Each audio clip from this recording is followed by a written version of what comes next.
Alright guys, welcome back to another video here at Passion for FM TV. Today we're going to have the top 10 teams with a sugar daddy chairman that have the underwriter status. So these chairmen are not really going to be as involved with the club as much as the other two video chairmans were that I told you about, guys, the background chairman and the foreground chairman.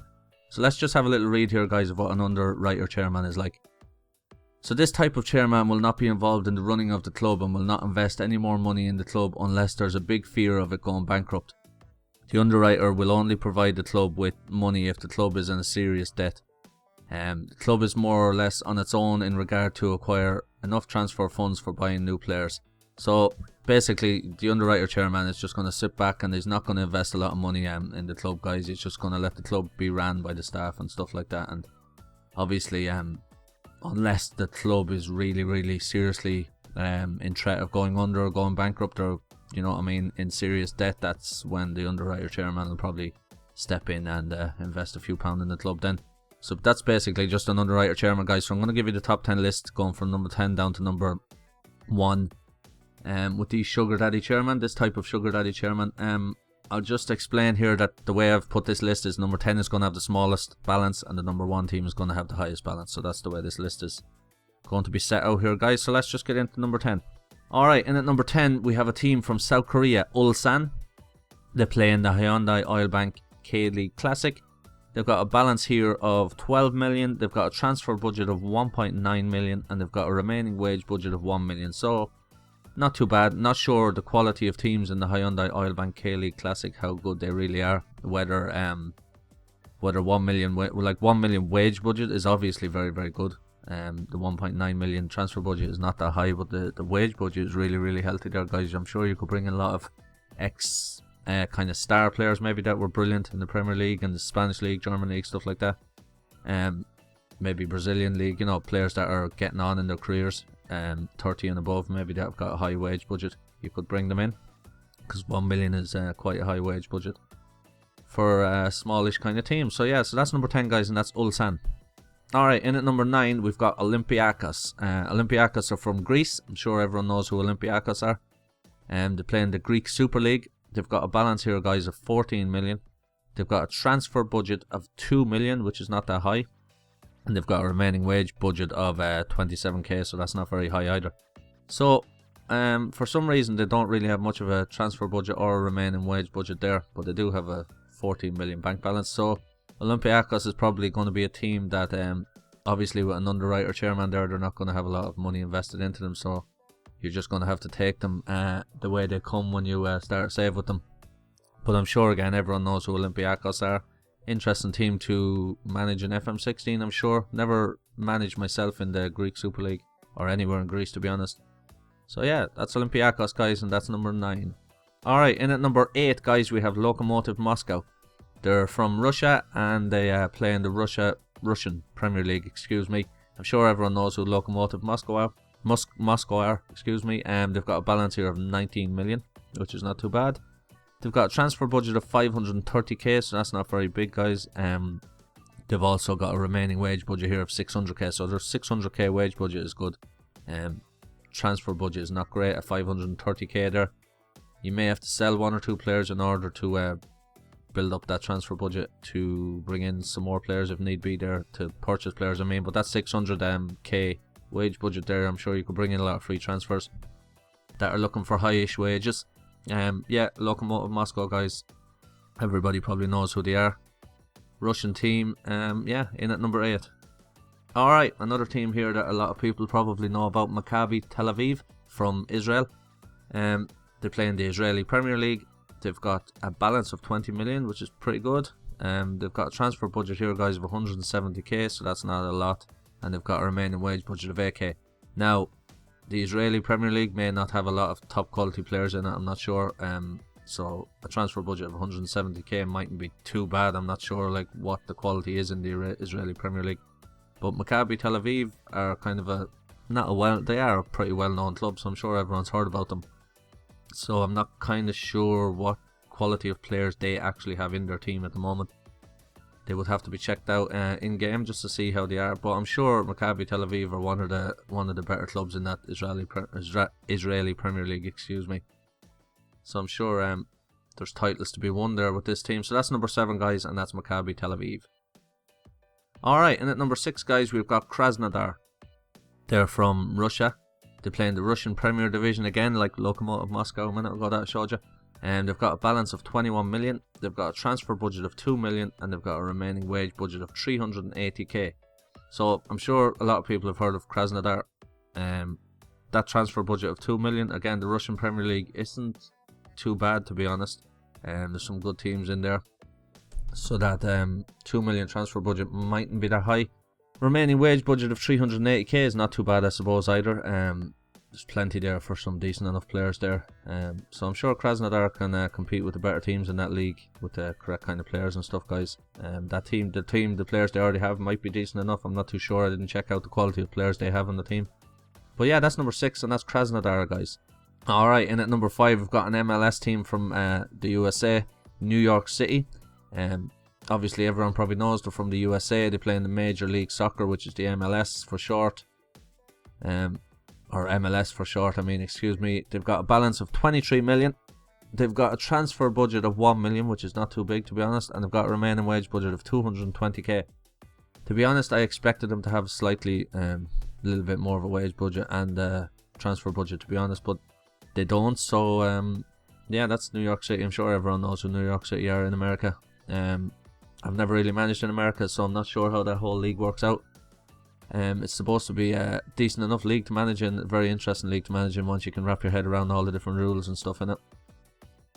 So yeah, 220k of a wage budget is enough there to bring in a few decent enough players. So I'm sure there's a lot of players that are getting to the ends of their careers that want to go out to the MLS and play some football out there and earn some money out of it. So yeah, that's number 5, guys, and that's New York City. Alright, and at number 4, we've got an interesting enough team here, guys. We've got Hoffenheim. They're from Germany. They play in the German First Division. They've got a balance of 35 million and a transfer budget of 8.5 million, which is decent. And they've got a remaining wage budget of 61k. So their wage budget is a bit worrying there, guys. Transfer budget is 8.5 million, so I'm sure you could shift some of that over onto the wage budget inside of the game if need be. Hoffenheim, yeah, decent enough player. A decent enough team, and I think they've got some decent enough players as far as I can remember too, guys, so not a bad team. I didn't know they had a sugar daddy chairman, but they obviously do. So yeah, never really managed with Hoffenheim before, guys, so I can't really tell you. I know them from watching them on TV and stuff, that's about it. I've never really managed with them in the game, so I can't really say a whole lot about them, guys, other than they'd be an interesting team to manage with and see can you compete with Bayern Munich and Borussia Dortmund and the rest. So yeah, that's number 4, guys. That's Hoffenheim. We're getting close to number 1, guys. We'll just hurry along through them here and give you the next 3 teams. Alright, and at number 3, guys, we've got the team that everybody probably knows the most of this list is Chelsea. From England, obviously. They play in the English Premier Division. They've got a balance of 40 million. They've got a transfer budget of 40 million. And they've got a remaining wage budget of 500k. So, interestingly enough, they've got an Underwriter chairman. I'm surprised that they're in this list, as I thought they'd be in maybe the background chairman, possibly the foreground chairman. But maybe they've switched back now. Maybe I know Abramovich and that used to throw a lot of money at the club and stuff. Maybe he's taken more of a backseat role with the club now, and he's not firing as much money at them as he should be, or as he could be. Excuse me. But yeah, I was surprised to see that it's an Underwriter. They're down as having an Underwriter chairman, guys, who doesn't throw too much money at the club other than selling their own players and stuff. But anyway, maybe Abramovich is done with throwing loads of money at Chelsea, and now it's up to the club and the team and stuff and the manager and that to sort out the funds by selling players and stuff like that. So yeah, that's Chelsea, guys. Everyone knows who Chelsea are. Decent players, very good team in the English Premier Division. Potential, they're obviously a potential. Not at the moment in real life, they're obviously not, because they're close to the relegation zone. But depending on what time of the season you're watching this video, obviously. But yeah, doing pretty bad in real life at the moment. But they have got the quality and the players to be up there challenging for that top spot, along with Man City and stuff. And yeah, definitely have players to challenge in the Champions League as well. So that's Chelsea, guys. They've already got some really, really good players. transfer budget there of 40 million. I'm sure there could be 1 or 2 players that could be offloaded there, and that would end up giving you a really, really nice transfer budget. Wage budget of 500k, so there's a lot of money there as well for wages. So yeah, really, really healthy team in the game, guys, to manage. That's Chelsea, and they're in at number 3. Alright, in at number 2, guys, we've got another Russian team here, Spartak Moscow. They're playing the Russian Premier Division. They've got a balance here of 42 million, which is more than Chelsea's. Transfer budget is only 1.7 million. And the remaining wage budget is 500k. I've made a mistake there. You can see it's 500,000 million, so it's not that million shouldn't be there, guys. So just excuse that. So they've got a remaining wage budget of 500,000. So yeah, Spartak Moscow in Russia, guys. As I said, there's a couple of teams in that Russian Premier Division that are good. Spartak Moscow would be one of them. You've got Lokomotiv Moscow, and you've got a few other teams there that are pretty decent in that league as well. So transfer budget of only 1.7 million is not great. That wage budget is decent enough. You could bring in some decent players with that. I'm sure Spartak Moscow already have some decent players in the team already, but would need to be improved a bit too, also to challenge for that top spot every season, obviously. So that's Spartak Moscow, guys, and they're number 2. Alright, last but not least, guys, we've got another Russian team here. We've got Zenit St. Petersburg. They play in the Russian Premier Division again, as I said, so you know there is some decent teams. Zenit are probably one of the better teams in that league.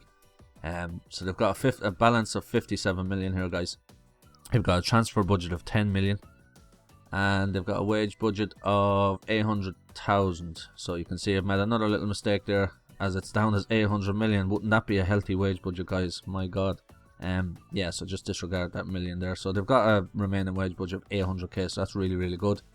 Transfer budget of 10 million, enough there to bring in 1 or 2 really good players, or maybe more, with a smaller price tag. Balance there of 57 million, so they're a really, really healthy club, guys. They're not going to go bankrupt anytime soon. Everybody knows who Zenit are. They've got some really good players, guys. I think, as far as I know, they've got some really good young players as well. So yeah, definitely a force in that Russian Premier Division. So a team I've never really managed with, guys, but I'm sure it'll be a very, very interesting team to manage. As far as I know, they make it into the Champions League most seasons as well, almost most seasons, yeah. So they do be in the Champions League a good bit as well. So definitely a team to check out, guys. I'm sure it'll be a great team to manage with, actually, with the quality of players that they have. So that's number 1, and that's the top 10 done, guys. That's the end of this video. That's the end of this short series. I've given you 3 top 10 lists there with Sugar Daddy Chairman. Hopefully you enjoyed the 3 little videos in this short series. Yeah, so if Sugar Daddy Clubs is something that you're interested in managing, guys, just check out them 3 lists, and whichever type of list you would like to manage a team off. I'm sure a lot of people will go for the foreground Chairman clubs that the Chairman throws plenty of money at them stuff. I'm sure a lot of people will be interested in doing that. But yeah, that's it for this last video in this small series here, guys. If you enjoyed the video, guys, just hit that thumbs up for me. I really appreciate it. If you enjoyed the video. If you want to see more videos coming out in the future, guys, just hit that subscribe button and you will be kept up to date whenever I have a new video coming out. So as always, guys, thanks for watching, and we'll catch you in the next one.